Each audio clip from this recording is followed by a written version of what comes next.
Dr. Jessica Morgan's office at the Quantum Cryptography Division of Earth Defense Force wasn't so much an office as it was a caffeinated nest of organized chaos.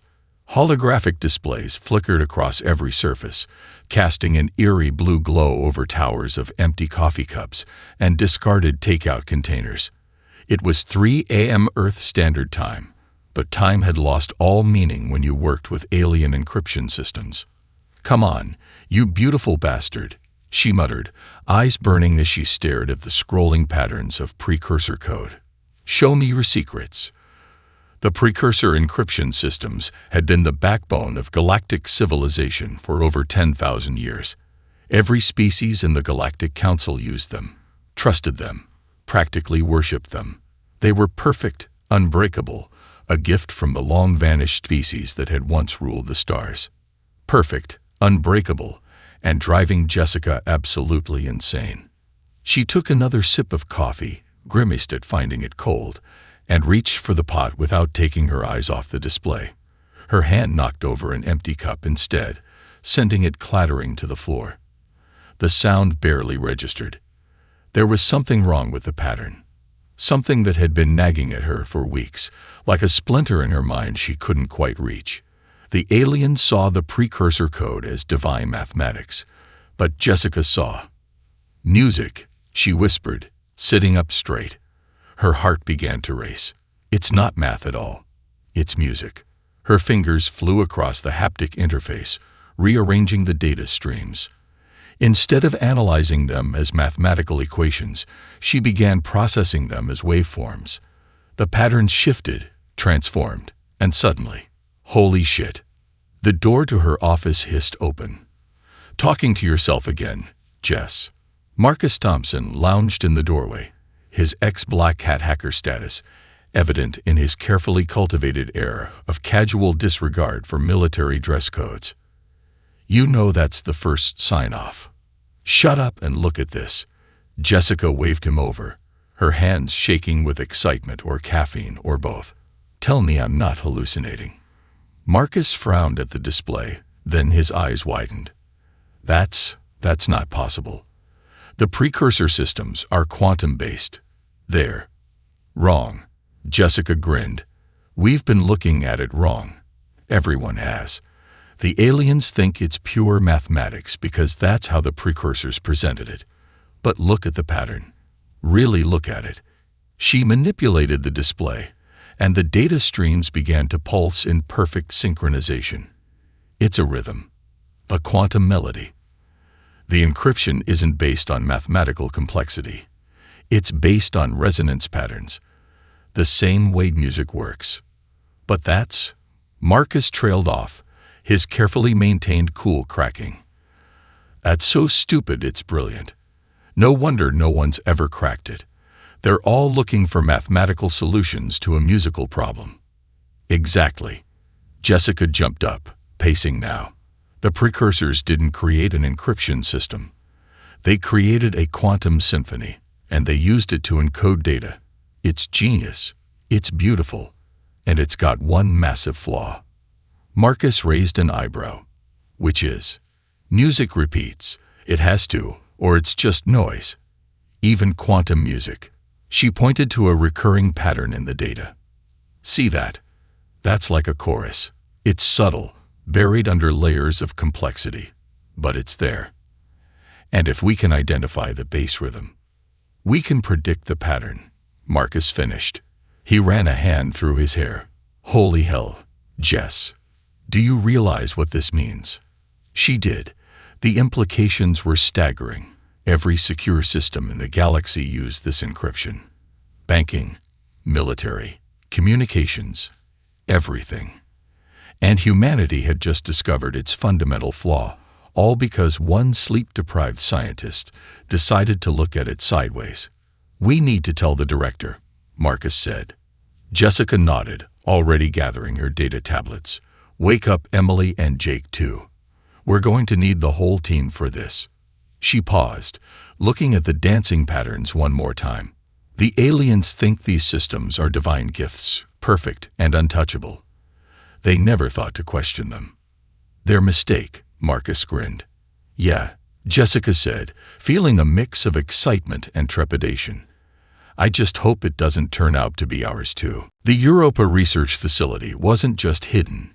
It was buried under 2 kilometers of ice in a place where cozy meant temperatures slightly warmer than liquid nitrogen. The perfect place, Dr. Jessica Morgan thought, for breaking the unbreakable. Run it again, she said, watching as Emily Hayes manipulated the quantum simulation. Emily's fingers moved with practiced precision, her eyes never blinking as she traced patterns only she could see. The young mathematician had been recruited straight out of MIT after she'd solved an impossible proof while sleepwalking. The resonance is stable, Emily reported, her voice carrying its usual monotone. But there's something wrong with the third harmonic. It's like it's trying to tell us something. Jake Sullivan looked up from his quantum terminal, where he'd been whispering sweet nothings to his processors. The machines don't like it either. They say it feels wrong, like trying to dance to a song that keeps changing tempo. Marcus, who'd been napping in the corner, cracked open an eye. The machines told you that, did they? Hey, your computers might just be machines to you. Jake shot back, patting his terminal affectionately. Mine are artists. And they're saying this precursor code isn't just music, it's jazz. Quantum jazz. Jessica leaned forward, suddenly alert. Jazz? What do you mean? Look at the pattern variations. Jake pulled up a holographic display, showing the flowing streams of quantum data. It's not just repeating. It's improvising. Each iteration is slightly different, but it follows rules we can't see yet. Emily. Jessica turned to their mathematician. Could that explain the third harmonic? Emily was already moving, her hands dancing through the air as she manipulated the quantum projections. Yes. It's not wrong. It's syncopated. The precursors built in deliberate irregularities. Like rhythm breaks in jazz. Jessica finished. That's brilliant. And it means we can crack it. Marcus said, fully awake now. Because jazz still follows patterns. Complex ones, but patterns nonetheless. The team worked through the next 12 hours straight, fueled by coffee and the peculiar madness that comes from being on the verge of a breakthrough. Emily wrote proofs in her sleep, mumbling equations that Jake would frantically transcribe. Marcus dug through ancient Earth music theory, finding patterns that hadn't been relevant since the 21st century, and Jessica watched it all come together, piece by impossible piece. Got it. Jake's shout broke the concentrated silence. His quantum processors hummed in harmony, producing a sound that was almost musical. Watch this. On the main display, a stream of encrypted precursor data flowed like a digital river. Jake input a series of commands, and suddenly, like a key clicking into a lock, the data began to transform. Holy shit, Marcus breathed. Is that banking transactions? Jessica confirmed, reading the decoded data. From the Zordlaxian Central Bank. We just broke into the most secure financial institution in the galaxy. Not broke. Emily corrected, still staring at her equations. We learned to dance with it. The encryption, it wants to be understood. The precursors built it that way. But why? Marcus asked. Why make something so complex yet ultimately breakable? Jessica felt a chill that had nothing to do with Europa's ice. Because they wanted to see who could solve it. This isn't just security. It's a test, and humanity just passed it. Or failed it, Jake muttered, still communing with his machines. Depending on how you look at it, the implications hung in the air like frozen breath. They had done it, broken the unbreakable, solved the unsolvable.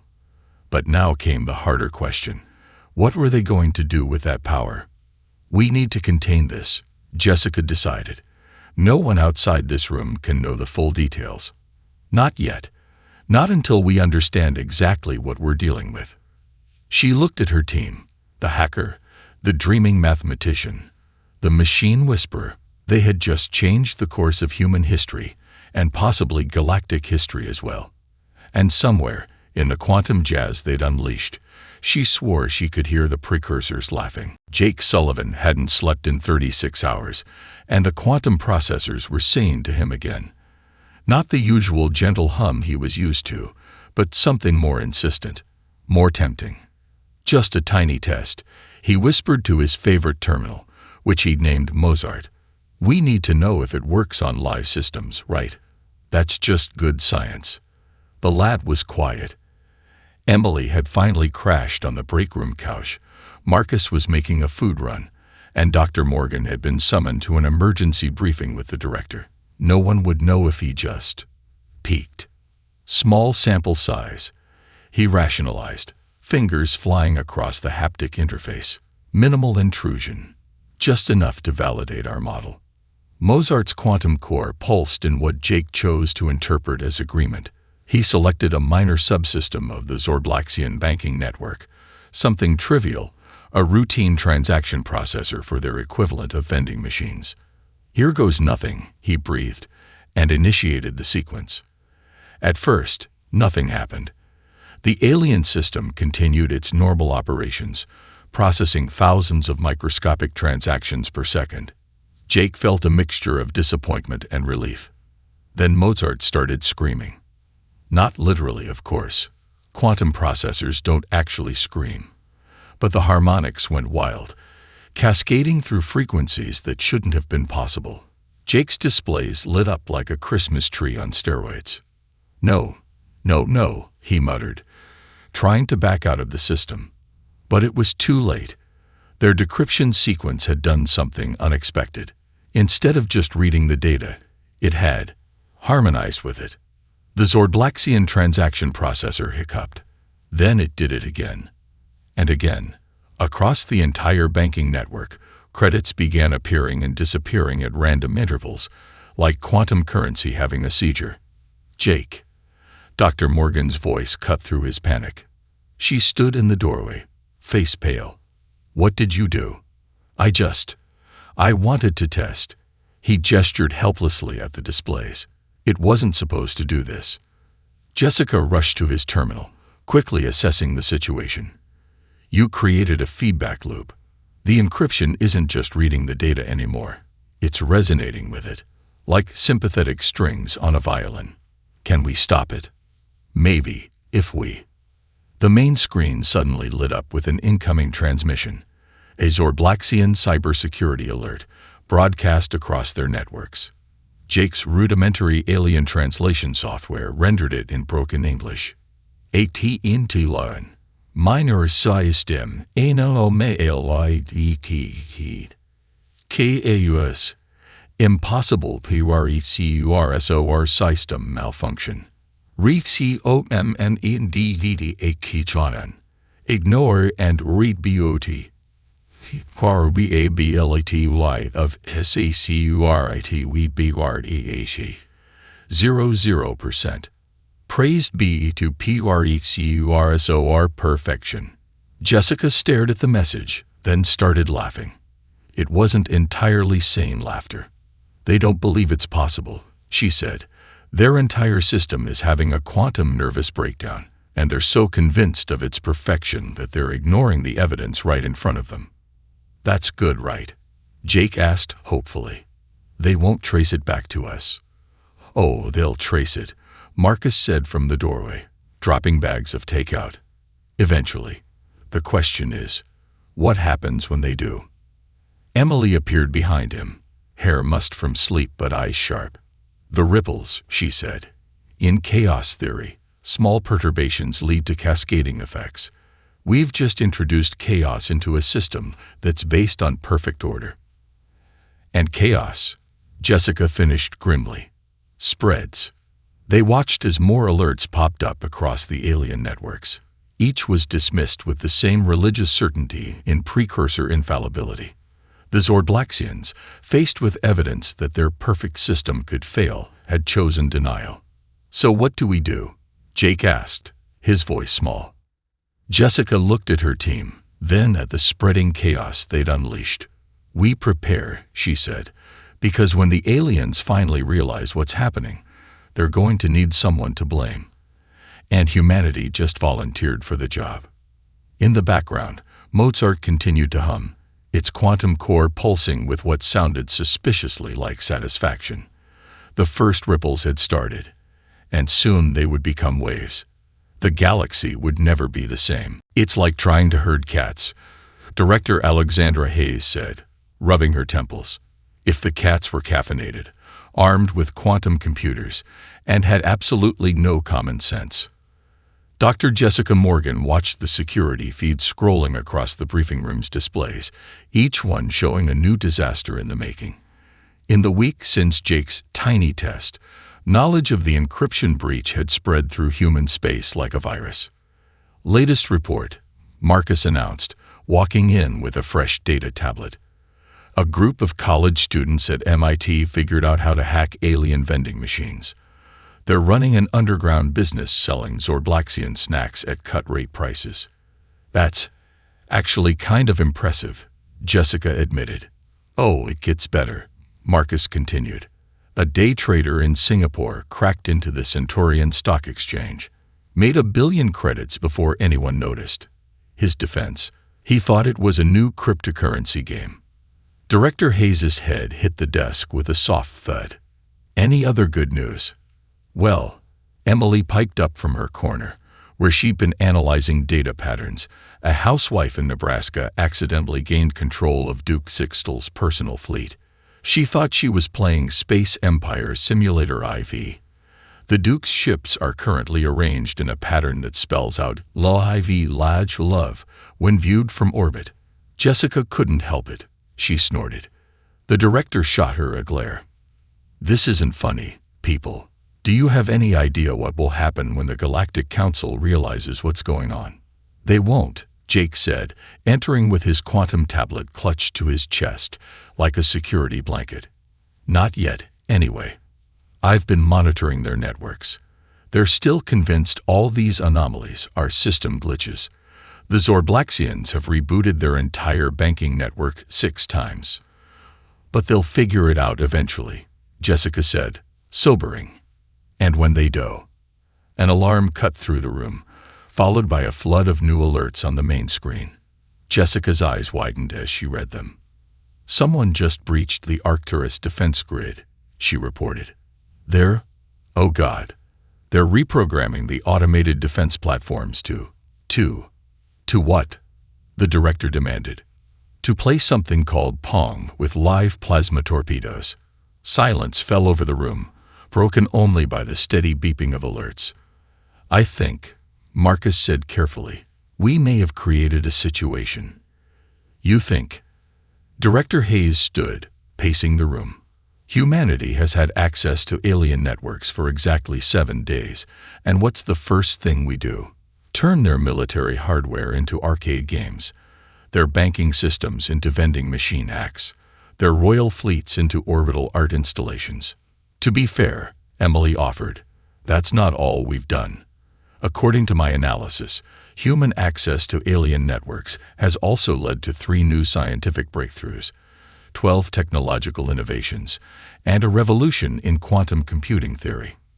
Plus, Jake added, someone figured out how to make alien coffee machines produce actual Earth coffee instead of that weird purple stuff they drink. That's got to count for something. The director looked like she was considering early retirement. The point is, we need to contain this before. Another alarm blared, this one louder and more urgent. Jessica's blood ran cold as she read the alert. Director, she said quietly, someone just uploaded the decryption method to the human internet. All of it, with annotations and a user-friendly interface. The room erupted in chaos. Marcus swore creatively in 3 languages. Emily started calculating probable disaster scenarios. Jake hugged his quantum tablet closer. How long? The director asked, her voice deadly calm. Until every human with a computer can access alien systems. Jessica shook her head. Hours, maybe minutes. It's gone viral. We couldn't stop it now if we tried. Director Hayes looked out the window at the Earth below, beautiful and blissfully unaware of the storm it had just unleashed upon the galaxy. "Well," she said finally, "I guess we better hope the aliens have a sense of humor." Spoiler alert. They didn't. Tommy Chen was having the best day of his 15-year-old life. His Twitch channel had just hit 100,000 followers. His new RGB keyboard was doing that sweet rainbow wave thing, and he'd just figured out how to mod his favorite alien video game, Stellar Conquest IX. "Okay, chat," he said, adjusting his headset. "Watch this. We're gonna make these Centaurian battleships do something epic." His viewers had no idea he was actually connecting to real alien military vessels. Tommy himself wasn't entirely sure. The interface he downloaded from that sketchy forum looked just like any other game mod tool. "Let's see. Command override, visual formatting," and his fingers flew across the keyboard. Time to make these bad boys dance. In high orbit around Centauri Prime, 37 warships of the Imperial fleet suddenly stopped their patrol patterns. Their massive engines fired in perfect synchronization as they began to move in ways their designers had never intended. "Yo, these graphics are insane." Tommy whooped as he watched the ships move on his screen. "Look at those physics." "All right, chat, what dance should they do?" "We got the Macarena, the robot." Or, "Oh man, someone suggested the Gangnam Style." Let's go. The Centaurian ships, each one a kilometer long and armed with enough firepower to glass a continent, began to gallop in space. At the Europa Research Facility, all hell was breaking loose. "Who is this kid?" Director Hayes demanded, watching the live feed with horror. "Tommy Chen," Marcus reported, fingers racing across his terminal. 15. Streaming from his bedroom in suburban Chicago. Goes by Galactic pointage 420 online. Currently has, oh God, 2 million people watching his stream. Dr. Jessica Morgan stared at the display showing the dancing warships. How did he even get access to their command systems? "Someone packaged our decryption method into a game mod toolkit," Jake said miserably. "It's everywhere now. Kids are using it to cheat at alien video games, but they're actually hacking real systems." "It gets worse," Emily announced, looking up from her data analysis. The Centaurian ship's dance routine is being broadcast across all frequencies. Every species in the galaxy can see it. As if on cue, alien communications began flooding their monitors. The Galactic Council was erupting in chaos. The Zorblaxians were demanding emergency sessions. The Centaurian Emperor had apparently fainted. "Can we stop it?" the director asked. Jessica shook her head. "The encryption's been completely compromised. Even if we shut down this kid's access, there are thousands more out there doing the same thing." The quantum resonance patterns have gone viral in both senses of the word. On Tommy's stream, the chat was going wild as he made the ship's transition into a perfect synchronized swimming routine. "This is the most impressive physics engine I've ever seen," he exclaimed. "The way they move is so realistic. Whoever programmed this is a genius." A new alert flashed across the facility's screens.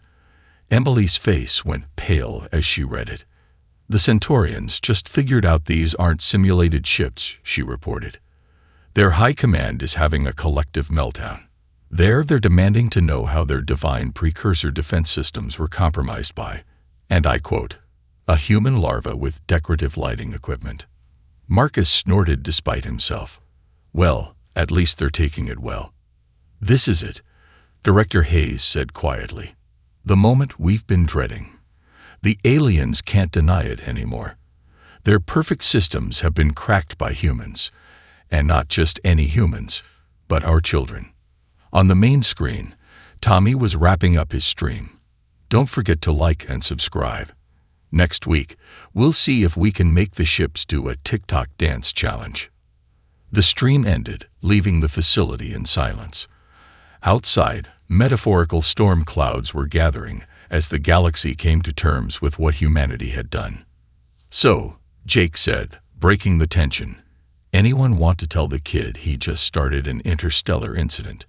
Jessica looked at the still dancing warships, then at her team.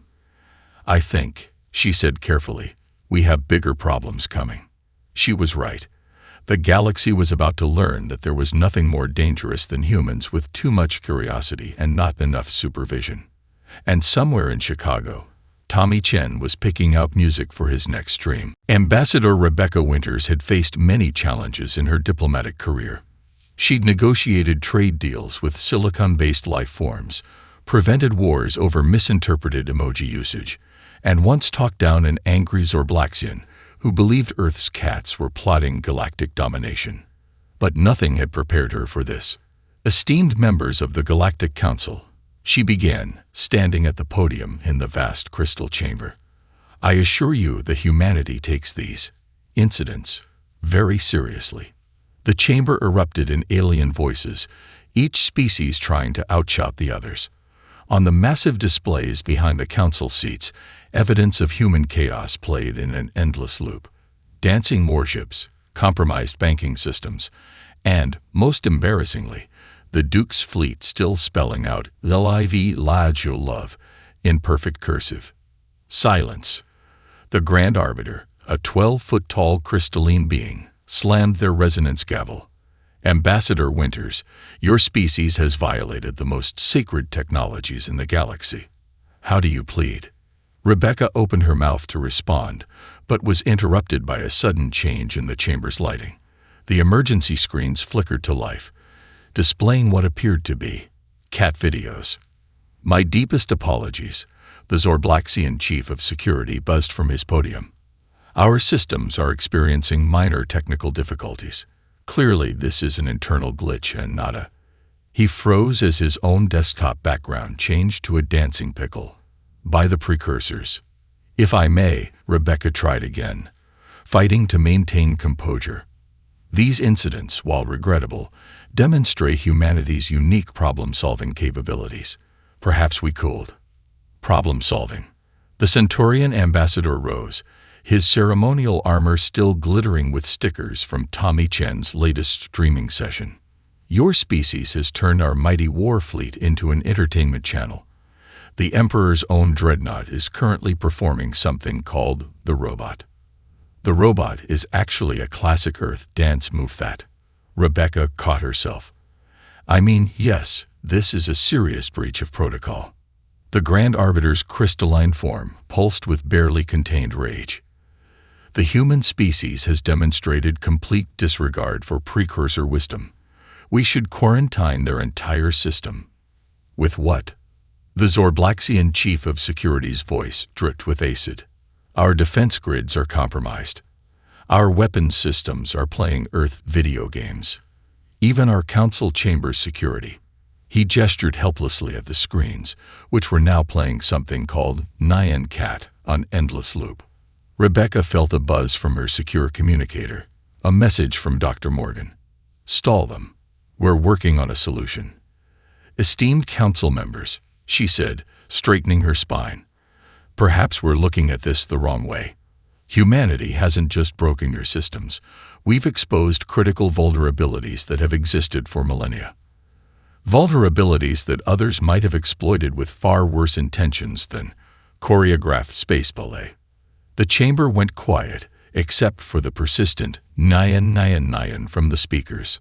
"Furthermore," she continued, gaining confidence, "this situation proves that blind faith in ancient technology, no matter how advanced, is dangerous. The precursors weren't gods. They were scientists, engineers, perhaps even artists." "Blasphemy," several delegates shouted, but others looked thoughtful. "Think about it," Rebecca pressed. "They built their encryption on musical patterns, on art and creativity. Maybe they wanted it to be broken, not by brute force or mathematical precision, but by species who could think differently, who could see the music in the math." The Grand Arbiter's crystals chimed thoughtfully. "And, interesting theory, but it does not excuse." They were interrupted by every screen in the chamber suddenly displaying the same message. "Puritio Poporotosuals. The Erisione 2.0. Human Alien Cooperative Build." He-E-N-D-I-N-G installation. Rebecca's communicator buzzed again. Dr. Morgan. We did it. New encryption ready.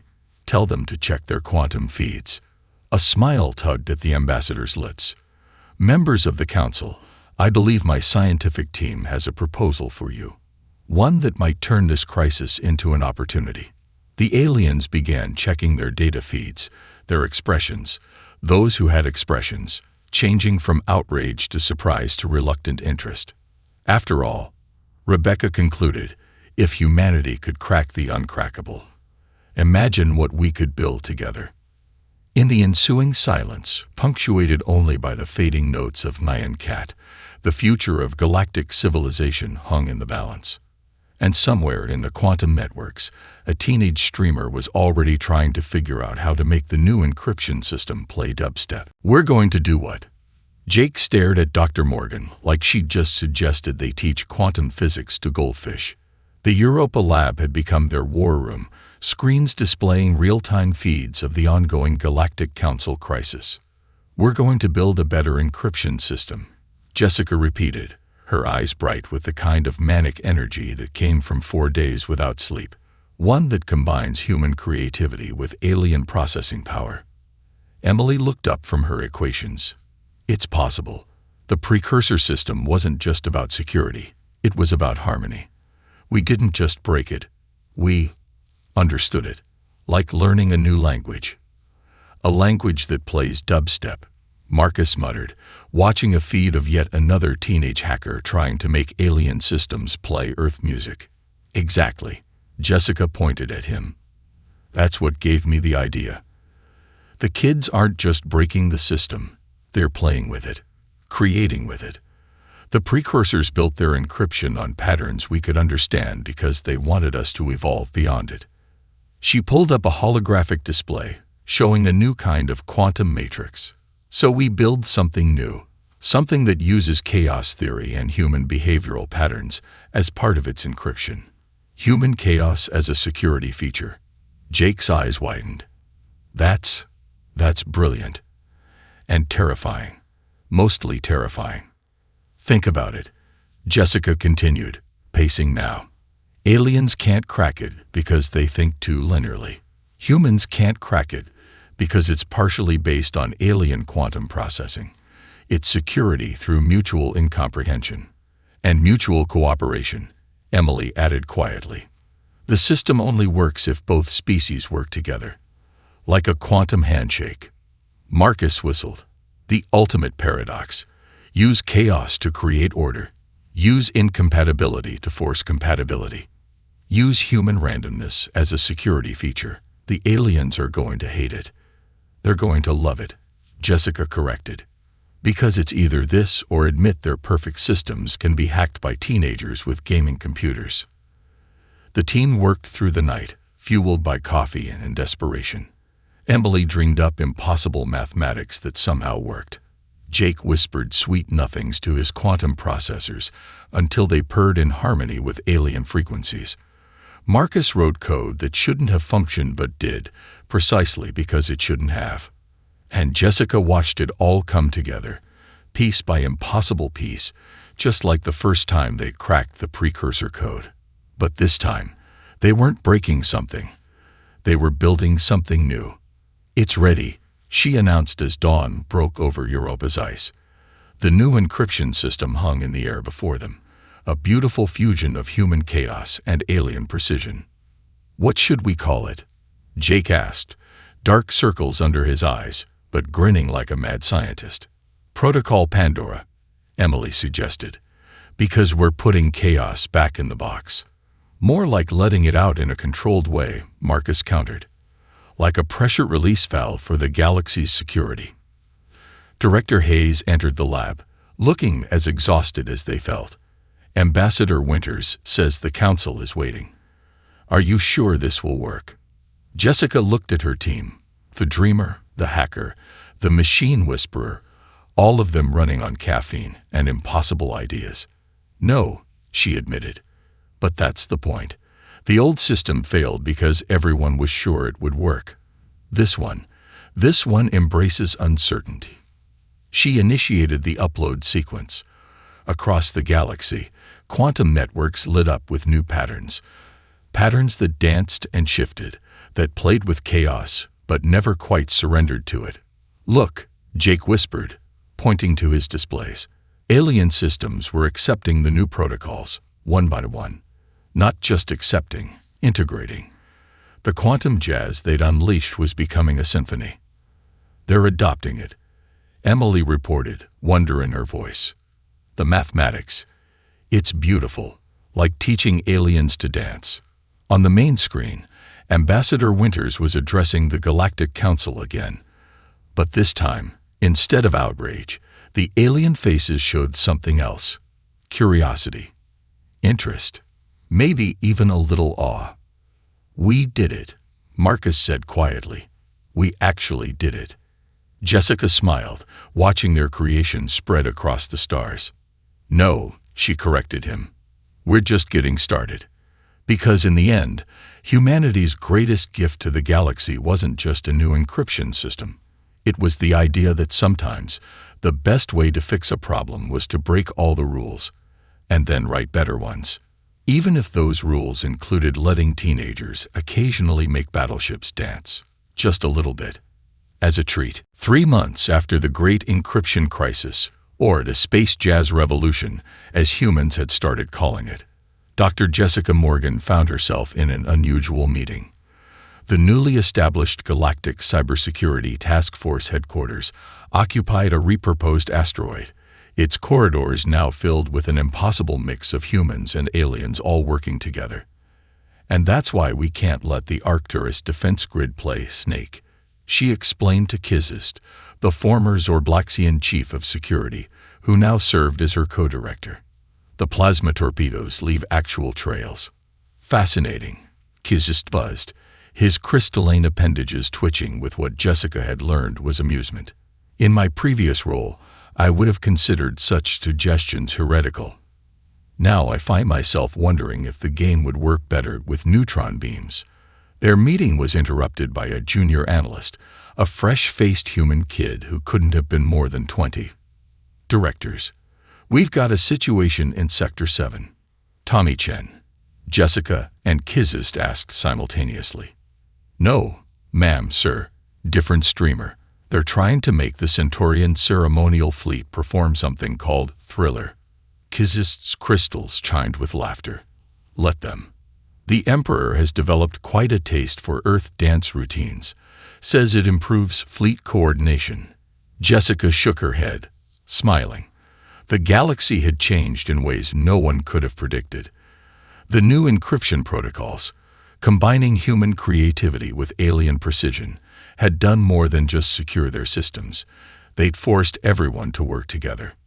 "Latest report from Research and Development," the analyst continued.